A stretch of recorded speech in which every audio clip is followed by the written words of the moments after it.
I sit alone in my parked car outside Wilson's funeral home, my trembling hands clutching my phone. The screen blurs through my tears, but the message exchange still glares at me like an open wound.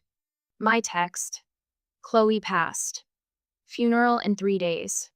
Megan's one-word reply: okay. Not, I'm so sorry. Not, I'll be there. Just, okay. My phone rings, startling me. Mom's name flashes on the screen. After hours of silence, now she calls.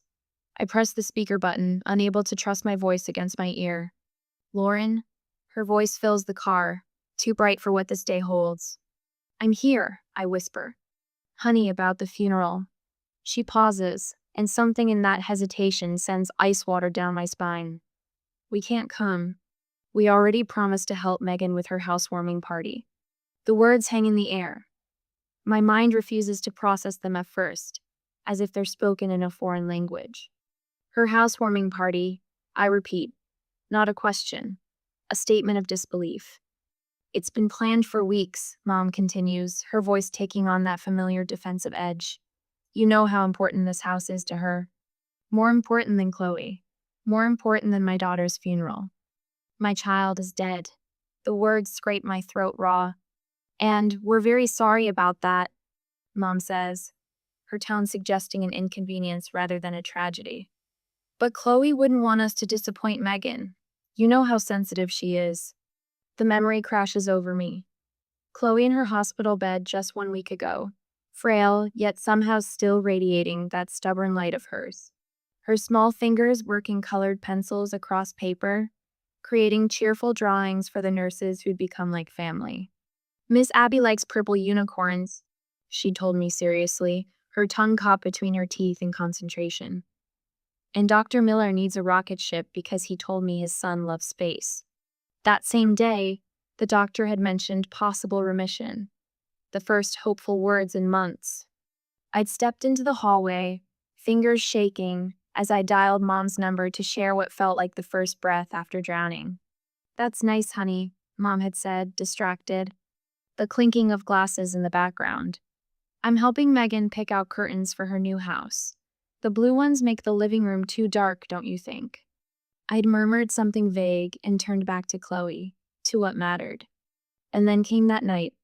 The beeping machines at 2 a.m., the sudden shift in energy as nurses rushed in, the terrible certainty in the doctor's eyes. At 2:20 a.m., I held my daughter's small hand as she slipped away. The machines went silent. The room emptied except for that hollow absence where Chloe's laugh should have been. I sat there for hours, unable to move, unwilling to release her hand because then it would be real. When morning light crept through the blinds, a nurse, Abby with her purple unicorn pin, placed a gentle hand on my shoulder. Would you like me to call someone for you? She'd asked. But there was no one. Not really. Just me. I don't understand, I say now into the phone. This is your granddaughter's funeral. Mom sighs. Lauren, you're being dramatic. Chloe was sick for so long. You've had time to prepare. The rage that flares is so sudden and hot, it steals my breath. I hang up without another word and dial Megan's number instead. Hello? My sister sounds annoyed, as if I've interrupted something important. Mom says you're having a housewarming party on the day of Chloe's funeral. My voice doesn't even sound like mine, hoarse from crying, hollow with disbelief. The date was set weeks ago, Megan says flatly. She's already dead. She doesn't care when she goes in the ground. I'm alive, and I want to celebrate my new house. The phone nearly slips from my numb fingers. I think of Chloe just months ago, flipping through old photo albums, pointing at pictures of Grandma's house where Megan now lives. If Grandma's house can make someone happy, she'd probably like that, right? Chloe had asked, wise beyond her years even then. I hang up without speaking. What words could possibly answer such cruelty?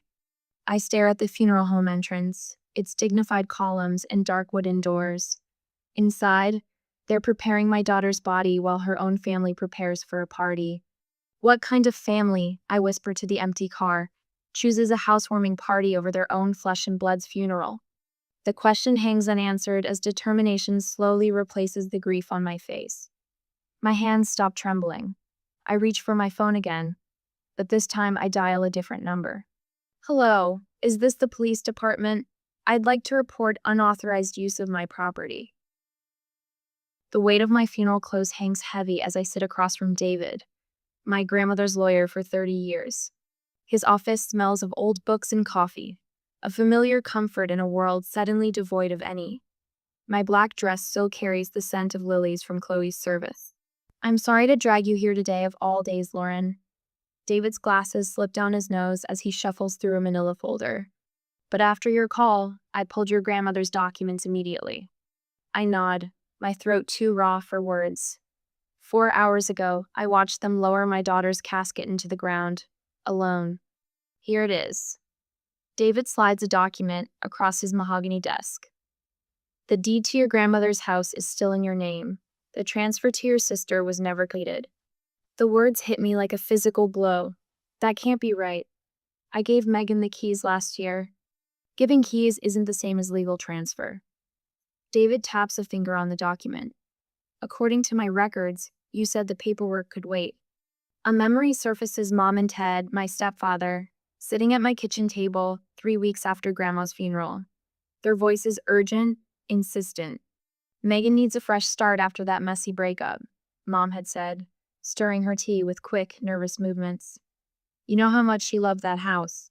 It should stay in the family, Ted added, his tone reasonable, practiced. You've got your place. Megan has nothing. I'd been numb with grief, still finding Grandma's knitting needles in odd places around her house, still smelling her perfume on the couch cushions. Fine. The word had tumbled from my lips, desperate to end the conversation. She can have it. The paperwork can wait until things settle down. I'd handed over the keys the next day, relief washing over me as one responsibility lifted from my shoulders. David's voice pulls me back. Lauren, they've been pressuring you during your daughter's illness. Did you realize that? His words sliced through the fog in my brain. What do you mean? The last communication about transferring the deed came 5 months ago, right when Chloe was diagnosed. He removes his glasses, polishing them with a handkerchief. You responded that you needed time. 5 months ago, when my world collapsed with a doctor's gentle voice saying, leukemia. I'd forgotten all about the house, I whisper. David places a folder before me. You asked me to gather your financial records too. My hands tremble as I open it. Bank statements. 5 years of them, neatly organized. The numbers blur then sharpen with terrible clarity. A pattern of $2,000 monthly transfers to my mother's account unbroken, even through Chloe's illness. Oh God. I flip through statement after statement, months passing in a shuffle of paper. There it is, the payment sent. The night I worked until 3 a.m., editing manuscripts from a chair pulled alongside Chloe's hospital bed.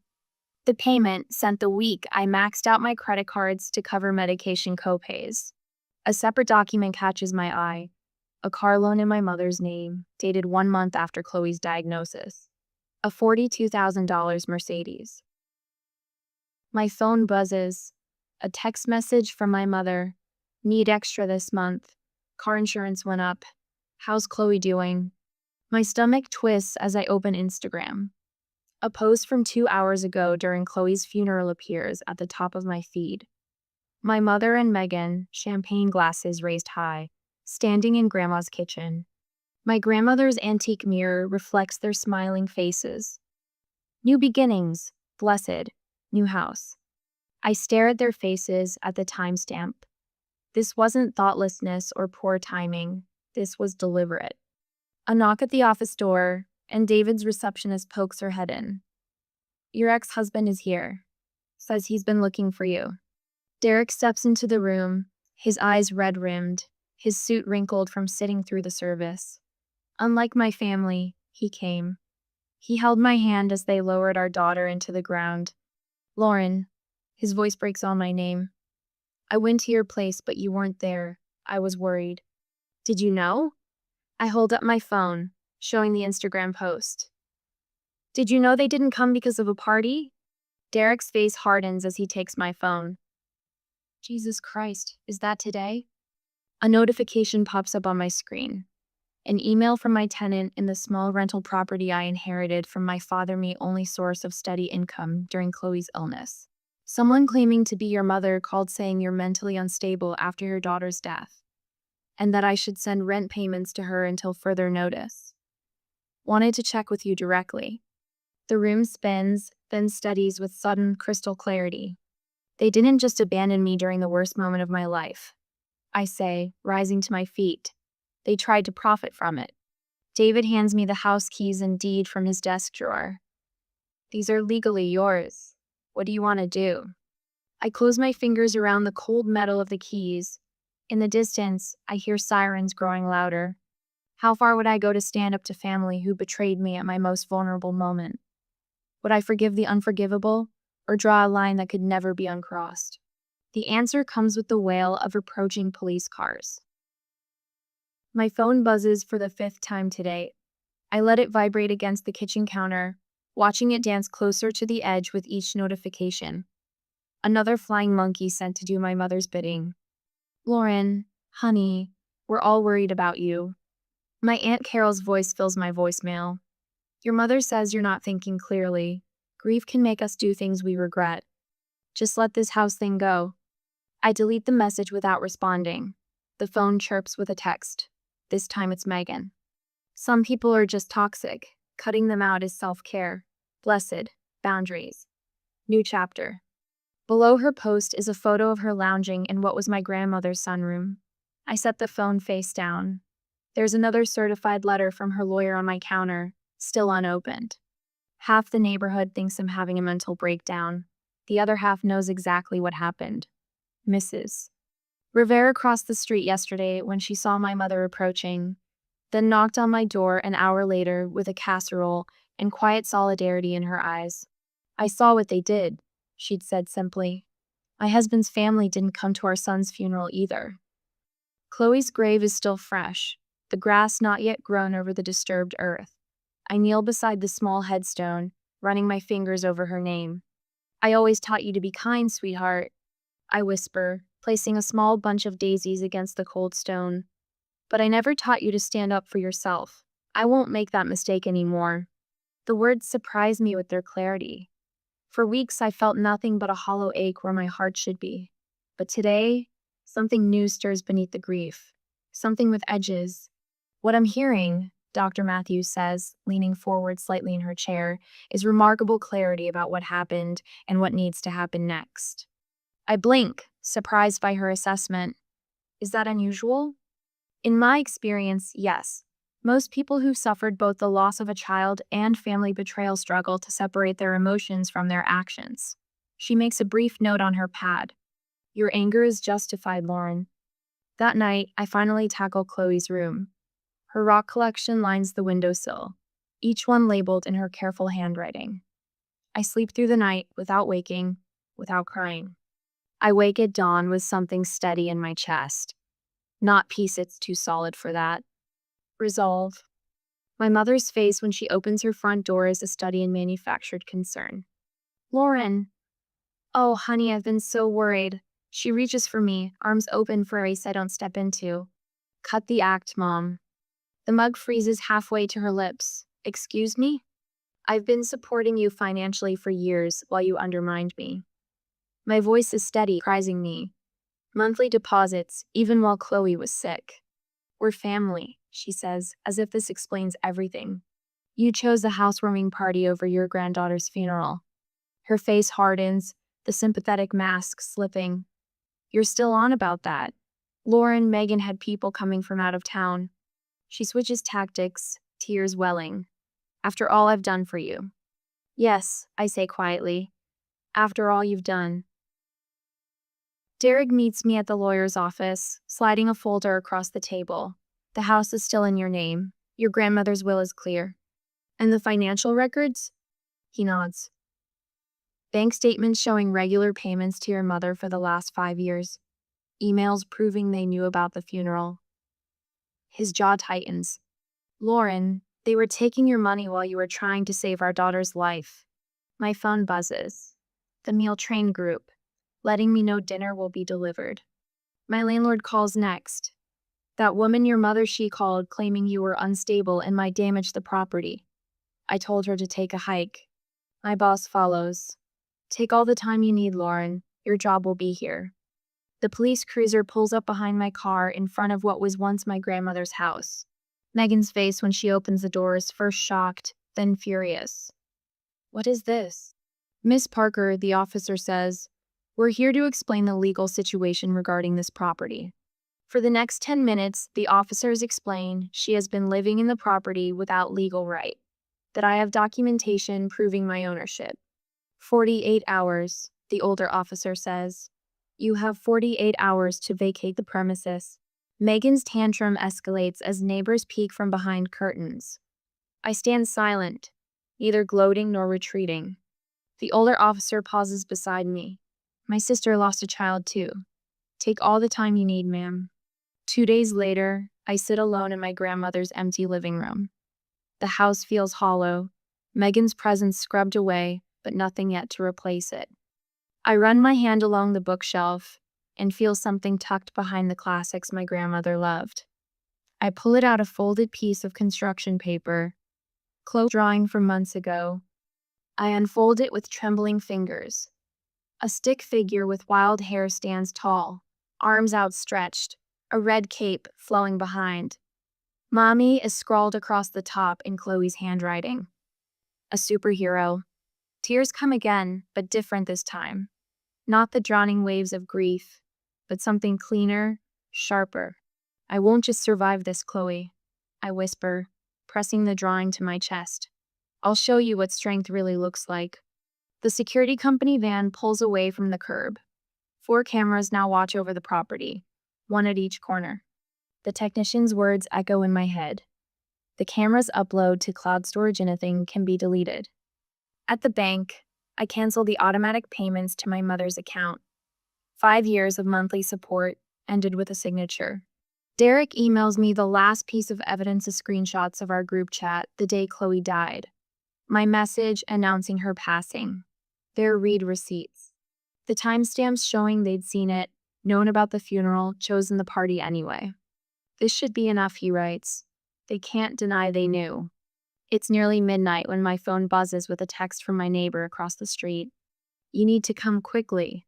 Something's happening at the house. I open the security app on my phone. The night vision camera shows Megan's car parked halfway up the driveway, headlights off. She moves toward the back door, something in her hand catching the moonlight. The sound of breaking glass comes through the speaker, a window shattering. My hand doesn't shake as I dial 911. My voice doesn't waver as I explain the situation. And when I grab my keys and head for the door, my face shows only determination. They've taken enough from me already. They won't take anything more. The security footage plays on my phone screen in crisp, undeniable clarity as I stand on the sidewalk watching 2 police officers approach my grandmother's house. Megan's red Toyota is parked crooked in the driveway, half on the grass. Ma'am? The older officer, Williams according to his nameplate, gestures toward the house. You said this is your property? I nod, handing him the property deed. Yes, it belonged to my grandmother. I'm the legal owner. The sound of shattering glass cuts through the night air, followed by muffled cursing. Stay here, Officer Williams says, his hand moving to rest on his holster. I remain by the patrol car, my body tense but my mind remarkably clear. The security camera app on my phone continues recording, capturing every moment. The front door flies open. Megan stumbles out, a baseball bat dangling from her right hand. When she spots me, her face contorts from surprise to rage. You called the cops on your own sister? She lunges forward, but Officer Williams blocks her path. Ma'am, drop the bat, now. She hesitates, then lets it clatter to the porch. This is ridiculous. This is my house. Actually, I step forward, my voice steady. It's not. And the security cameras I installed last week show you breaking the front windows with that bat. Megan's mouth drops open. Her eyes dart to the small camera, mounted under the eaves. I want to press charges, I tell Officer Williams. For vandalism and breaking and entering. This is now a criminal matter, ma'am, he informs Megan as his partner reads her rights. Mom shows up at my apartment the next morning, her eyes red-rimmed, clutching her purse against her chest like armor. I don't invite her in. Lauren, honey, this has gone far enough. Her voice wavers. Families need to stick together. I forgave when you missed Chloe's school plays. I drew the line at missing her funeral for a housewarming party. She reaches for my hand. I step back. Chloe wouldn't want this division in the family. She was such a sweet girl. Don't. My voice drops to a dangerous whisper. Don't use my daughter's name to manipulate me. Something shifts in her expression, the motherly mask, slipping to reveal the calculation beneath. Her eyes narrow. You've always been difficult, so sensitive. Her voice hardens. Megan could lose her job over this. Is that what you want? What I wanted was for my mother to hold my hand while my daughter took her last breath. I lean against the door frame. What people want and what they get are often different. By afternoon, Megan's edited video is circulating on Facebook. She's cut together security footage from my cameras, carefully omitting the parts showing her swinging the bat.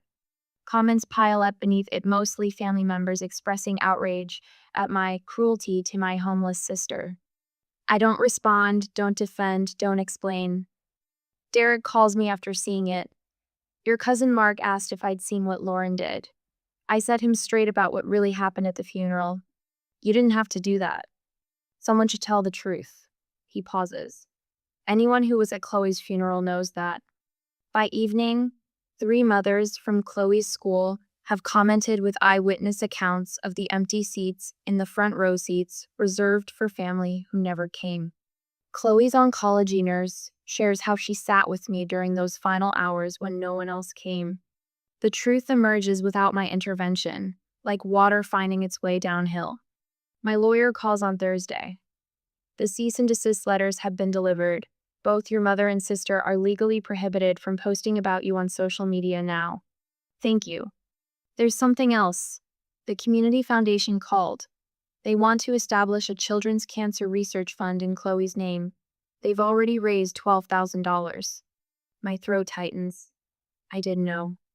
Apparently, Derek helped organize it. She pauses. Oh, and I've been getting calls from several people offering character references for you.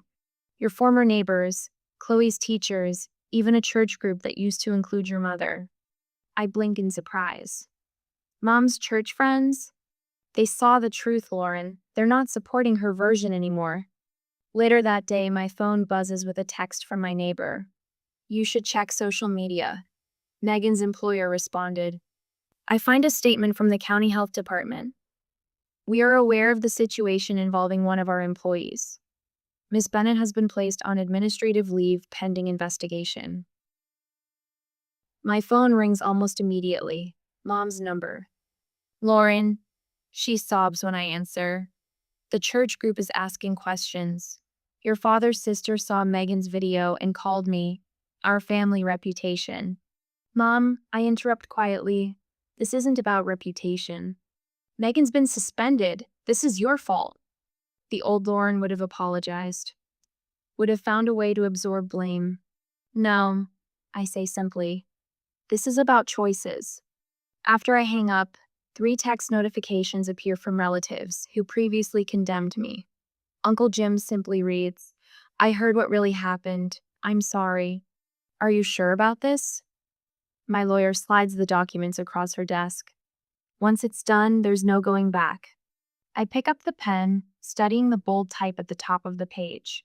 Restraining order application. Chloe's voice echoes in my memory. Mommy, why do you always let Aunt Megan be mean to you? I never had a good answer for her then. I do now. Some bridges aren't meant to be rebuilt after they burn. I sign my name with steady hands. As I finish the signature, my phone chimes with a message from my stepdad. We need to work something out, Lauren. This has gone too far. Too far. That's what they call consequences.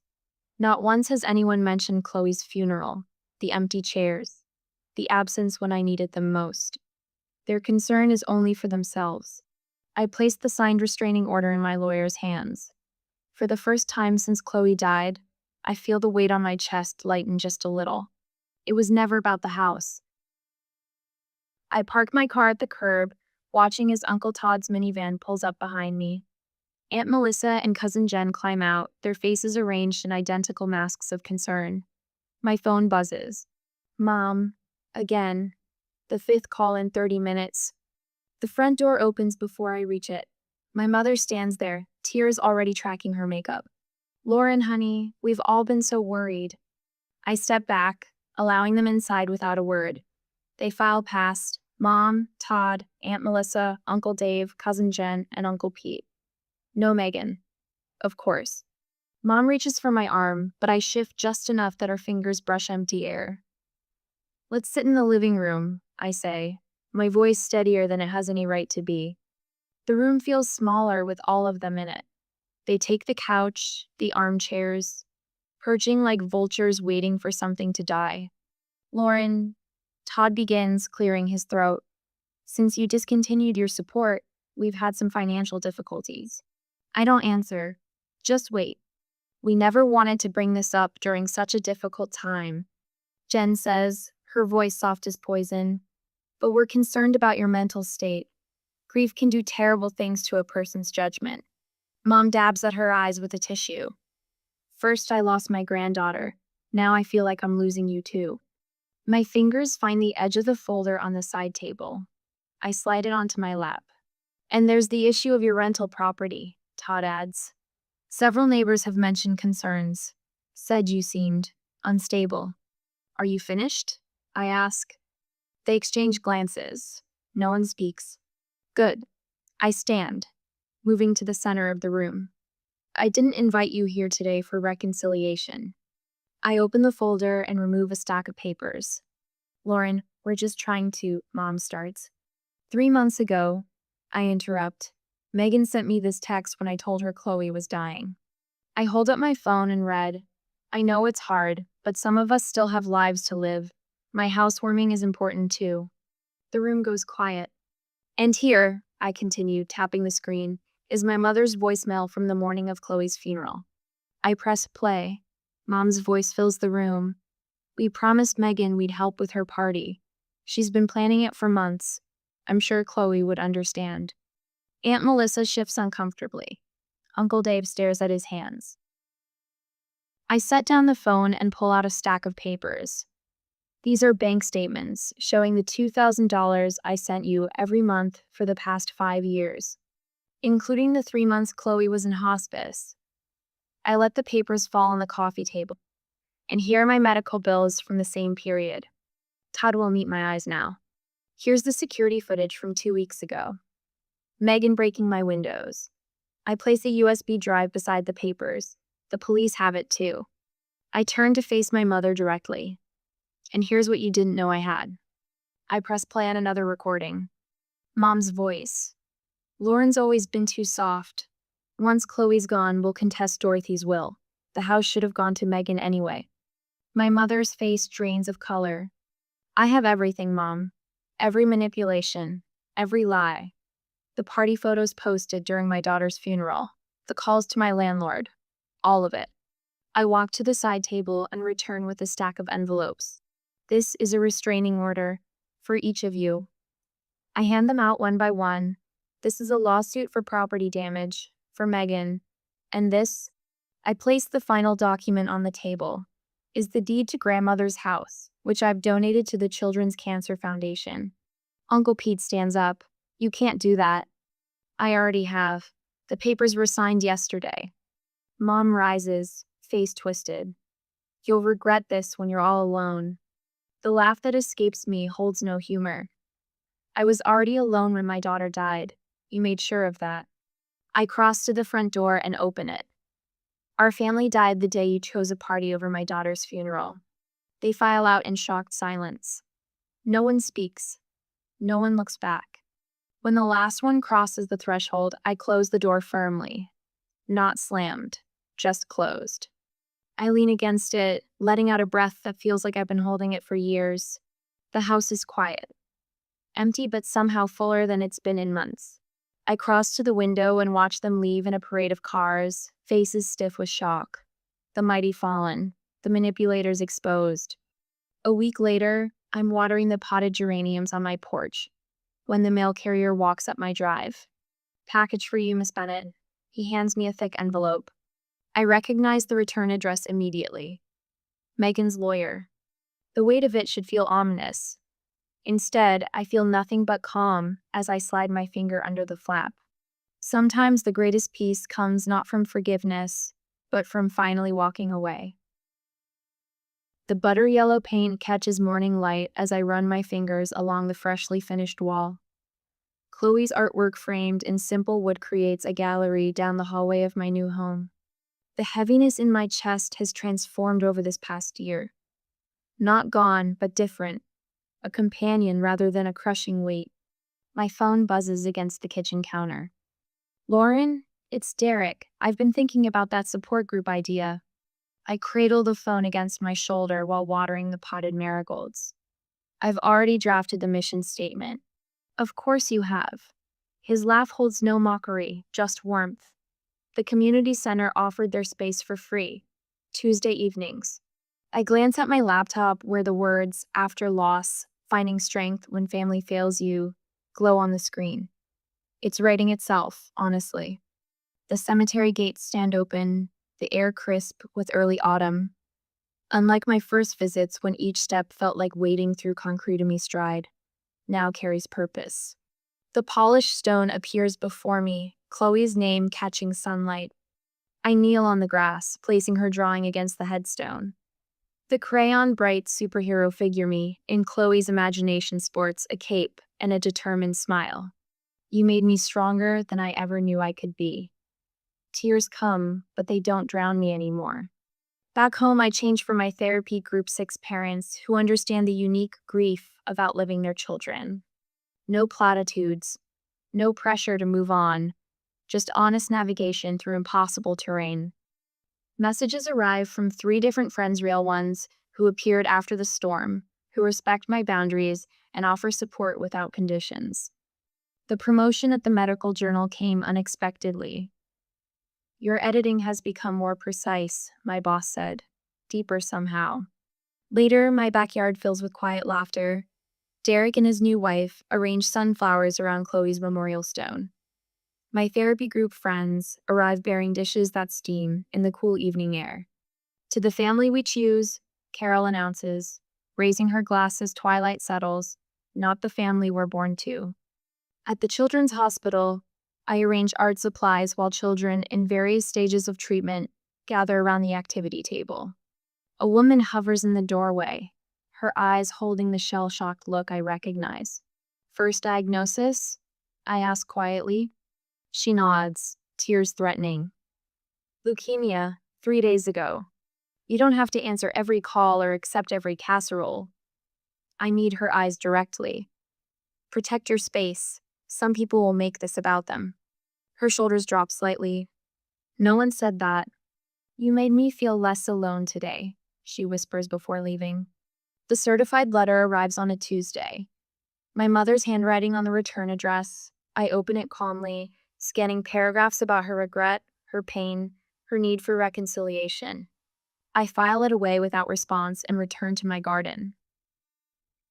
Kneeling in the soil, I plant a row of bright zinnias, Chloe's favorites.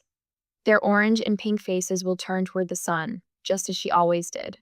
On the patio table, a stack of fresh manuscript pages catches the breeze.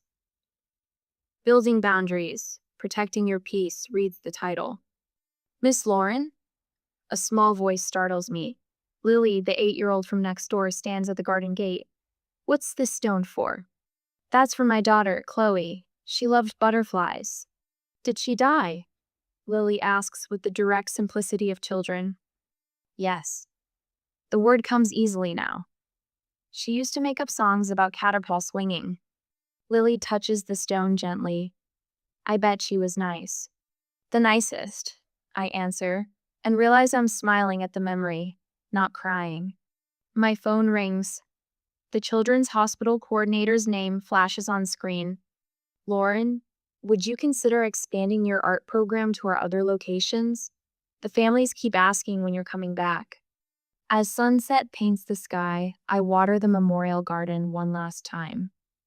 The photo of Chloe rests nearby, her smile untouched by time. You were right, sweetheart, I whispered to her image. It's making people happy.